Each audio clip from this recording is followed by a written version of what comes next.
Hello, xin chào tất cả các anh em đã quay trở lại với kênh của mình ha.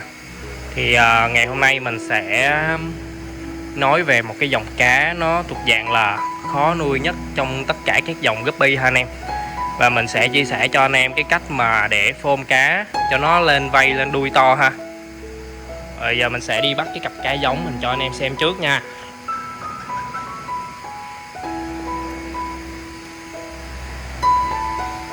Đó, anh em nhìn là biết dòng gì rồi đúng không?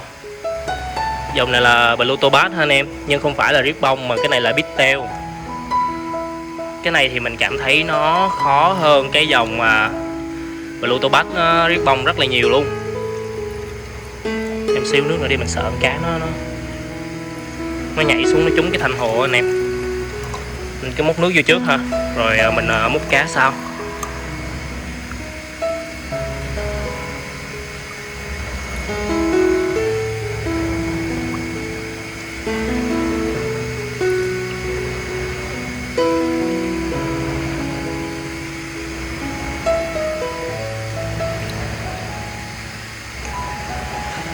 Rồi ok.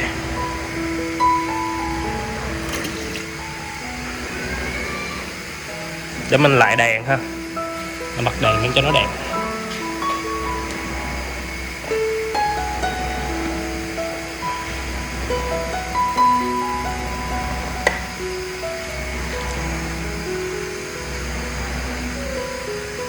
Đó, anh em thấy cá này nuôi nó rất là đã ha.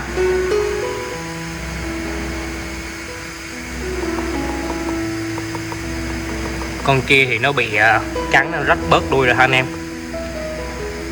Rồi giờ mình sẽ lấy xíu Atamia đi rồi mình cho nó ăn rồi nói chuyện luôn.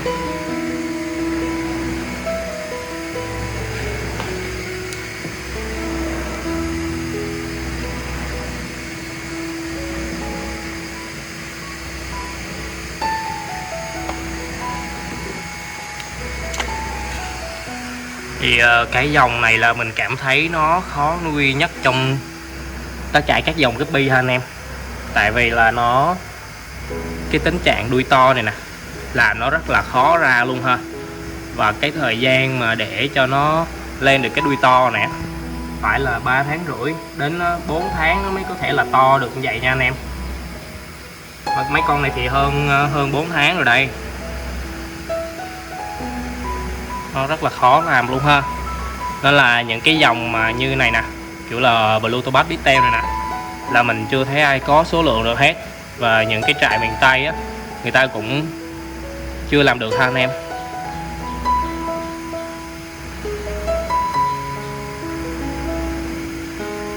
Vì nó rất là khó luôn. Khi mà muốn làm được cái dòng này mà có số lượng để mà mình xuất ra thị trường á, thì phải cần rất là nhiều hồ ha, để mà mình phôm tụi nó lên rồi mình mới lựa ra được.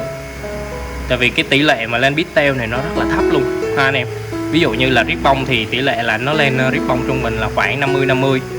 Nhưng mà cái dòng Bigtail này thì mình hiện tại mình đang nói ở trại mình á, thì mình nuôi khoảng là 2 tháng rưỡi, hơn 2 tháng rưỡi rồi á, mà mình chưa thấy có con cá nào gọi là ưng ý luôn á anh em.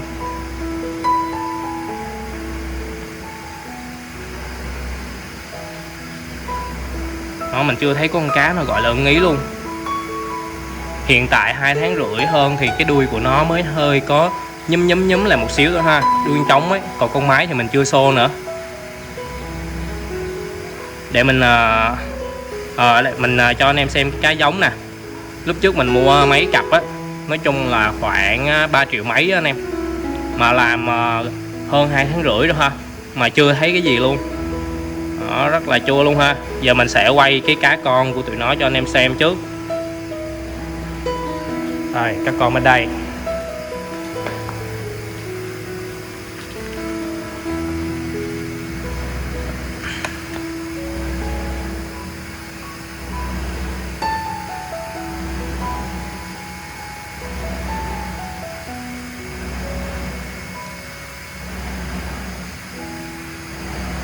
Đó, các con của nó hiện tại thì có một vài con nó mới nhúm đuôi sơ thôi ha anh em.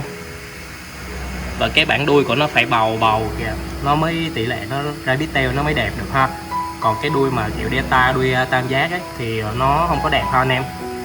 Trong bầy này thì khoảng là lúc đầu mình lựa là gần 50 con trống ha anh em, mà nó còn được nhiêu đây con nè, mà nhiêu đây con chưa phải là cái con cá bít teo cái đuôi nó chuẩn ha anh em. Trong đây chỉ là những cái con cá mà màu xanh thôi ha, còn những con cá màu đỏ mình bỏ bên kia nữa. Thì đó, dòng tô bát này nó rất là chua luôn, tỷ lệ khó lên nè, mà còn bị nhiễm đỏ nữa. Đó là cái đặc điểm riêng của dòng tô bát bít teo này ha anh em. Nên là những cặp giống mà bít teo anh em thấy người ta show trên hội đó thì toàn là giá trên trời không á, vì nó rất là khó làm ha. Mình làm đây 2 tháng rưỡi rồi mà mình chưa thấy có một cái kết quả gì luôn á anh em. Nó chưa có một kết quả gì luôn ha. Đây nè, cái cá mà nãy mình mới lựa ra đây. Đó, một đống blue tobass, trống blue tobass mà nhiễm đỏ ha anh em.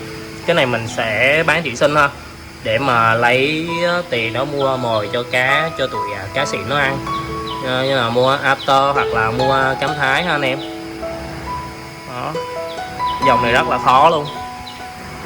Hiện tại hồi trước mình mua cá giống thì nó có một vài hồ thôi, vài thùng xốp ha, cỡ 4 thùng xốp chứ mấy. Bây giờ nó đẻ ra đây là 4 nè, 8, 10 thùng rồi ha, nó đẻ ra 10 thùng mà mình chưa thấy lên được con nào hết. Có con này đang đẻ nữa nè, đó con này đang đẻ ha nè, cái con rất là nhiều luôn. Nói chung thì cá này cái size mà mình ghép vô á thì lúc đó con cá mái nó đã trưởng, cá mái và cá trống nó đã trưởng thành rồi ha, cái thân nó to lắm nên là mình ghép vô á nó đẻ ra rất là nhiều ha anh em. Nhưng mà cái dòng blue tobass bít teo thì chúng ta phải nuôi như vậy ha, nó phải đẻ ra thiệt là nhiều để mà chúng ta lựa lại ha. Đó, chứ nó mà đẻ lai que vài 20-30 con thì thôi, lựa biết khi nào mà có cá để mà chơi ha anh em. Ngắm lại tụi này xíu đi, rồi mình sẽ đi chia sẻ cho anh em cái cách mà để mình phôm cá cho nó lên vây đuôi ha anh em. Đợt trước mình về quê mình mở trại thì mình có lấy blue tobass bít teo này chung với lại rồng đỏ ha anh em, và full red nữa. Nhưng mà full red và rồng đỏ thì nói chung là mình đã xuất bán được rồi đó. Còn cái dòng blue tobass bít teo này thì giờ nó mới bắt đầu là nhúm đuôi thôi ha. Đó, dòng này cần rất là nhiều thời gian, tại dòng này không phải ai muốn làm cũng làm được ha anh em. Này phải có đam mê, kiên trì trong đó nữa ha. Còn làm mà để về kinh tế thì mình thấy dòng này nó rất là chua luôn. Thay vì cái anh em làm dòng này để bán thì làm những cái dòng như là rồng đỏ nè, full gold, coi đỏ rồi đó, thì mình sẽ xuất bán sớm hơn ha anh em. Rồi bây giờ mình sẽ đi chia sẻ cho anh em cái cách mà để mình phôm cá sao cho nó lên vây lên đuôi to ha. Mình sẽ ngồi nói chuyện ở cái bầy full red này đi. Ở đây là mình phôm bằng cái thùng xốp ha anh em. Đó, anh em thấy mình tập lực cho nó không? Nó bơi rất là ghê luôn. Phôm thì mình cảm thấy là hồ kính hay thùng xốp nó vẫn được ha anh em. Nhưng mà mình sẽ nói đến cái ưu điểm của hồ kính trước đi. Ưu điểm của hồ kính là anh em có thể là mình quan sát con cá nó dễ dàng hơn ha. Nhưng mà nuôi trên hồ kính thì nó không có vi sinh, cái nước nó không ổn định nhiều. Thì bắt buộc khi mà chúng ta nuôi trên hồ kính là phải đầu tư những cái lọc xịn hơn em. Như là những cái lọc QS 100A đến 200A nè. Thì cái lọc đó là 100A thì dưới 100.000 ha. Còn cái mà 200A thì nó trên 100.000 lận, nó rất là cao. Và bắt buộc khi dùng lọc đó thì chúng ta phải đầu tư thêm matrix nữa, matrix hoặc là neo ha anh em, để mình bỏ phun trong cái hộp lọc đó để cho nó lọc và có vi sinh. Khi mà lên hồ kính là đầu tư rất là dữ luôn ha. Mà cái hồ kính trong mùa dịch này bây giờ là hồi trước cái hồ là 40 30 30 á thì nó có giá tầm khoảng 100 đến 101.000 ha. Mùa dịch này nó lên là 150 đến 160 thì nó lên 50.000 luôn anh em. Đó, mùa dịch này nó tăng, mỗi cái hồ kính nó tăng 50.000 nữa. Thì khi mà đầu tư lên hồ kính thì nó rất là tốn kém ha. Nên là trại mình sẽ sử dụng thùng xốp. Và cái mình chưa nói đến cái nhược điểm của hồ kính ha. Nhược điểm của nó là không có nhiều vi sinh nè, và sẽ bị thay đổi nhiệt độ theo cái thời tiết bên ngoài á anh em. Ví dụ như là trời nắng thì nó sẽ rất là nóng, và trời lạnh thì cái hồ kính rờ vô là lạnh teo người luôn. Đó, và cá là sống ở trên đó thì nó sẽ không có được cái ổn định hơn anh em. Đó, nó không có ổn định. Khi mà anh em nuôi hồ kính á, anh em nuôi 3 tầng đúng không? Tầng thứ nhất, tầng thứ hai và tầng thứ ba, thì anh em hãy rò tay vào cái nước của cái tầng thứ nhất ở dưới cùng và cái tầng thứ ba ở trên cùng ha anh em. Đó, anh em rò vào cảm nhận thì cái nhiệt độ nó sẽ bị lẹt ha anh em. Cái vàng ở trên cùng khi mà trời nóng thì nước nó ấm lên luôn á. Đó, còn ở dưới thì nó sẽ đỡ hơn một xíu. Nếu mà anh em có nhiệt kế đo thì sẽ thấy rõ ha. Nó lẹt khoảng 1-2 độ gì đó, có thể là tới 3 độ luôn ha. Còn mình phôn bằng thùng xốp thì mình sẽ nói đến cái nhược điểm trước. Cái nhược điểm của nó trước là mình khó quan sát con cá hơn ha anh em. Đó, khó quan sát con cá hơn. Nhưng mà có một số anh em nói với mình là phôn trên hồ kính nó sẽ đẹp hơn. Tại vì là con cá nó có thể nhìn ngang được anh em. Nó thấy mình đi ngang qua thì nó sẽ lặn xuống. Đó, nó lặn xuống và nó bơi, nó dí theo mình, nó đòi ăn ha. Còn thùng xốp thì mình đi ngang thì nó chỉ ngước, nó nhìn lên trên. Nó nhìn lên trên thì cái vây của nó sẽ không có bung bằng ha. Nhưng mà mình cảm thấy cái đó chỉ là thoáng qua thôi. Chứ còn về lâu về dài thì anh em hãy nhìn xem cái đàn phun rét của mình nè. Mình nhỏ một xíu water là nó tự động nó lặn hết xuống dưới xuống dưới trong cái đáy ha. Đó, nó lặn xuống nó tìm ăn. Đó, cái đó chỉ là một cái lý thuyết thôi ha. Còn khi thực hành thì chúng ta sẽ thấy nó theo một cái chiều hướng khác. Nhỏ một xíu water thì nó sẽ tự động nó lặn, nó đi tìm ăn. Đó là cái bản năng của con cá ha. Và khi nó lặn thì nó sẽ giúp cho cái vây và cái đuôi của nó bung to ra ha. Và khi mà dùng thùng xốp thì chúng ta phải dùng thêm một cái lọc bio chế ha anh em. Tại vì cái này thì sẽ không có gắn được cái lọc QS vô. Cái lọc QS thì nó phải hít trên kính, còn trong thùng xốp này trong thùng xốp thì nó không có hít được ha anh em. Đó, nhưng mà mình cảm giác là cái lọc bio chế này mà bây giờ mình đổ thêm cái cây clip vô nữa thì cái lực hút của nó nhiều hơn cái thằng QS rất là nhiều lần luôn ha. Đó, anh em nhìn nước nó chảy nè, trong khi mình vẫn có xíu hơi mà nước nó chảy rất là ghê luôn.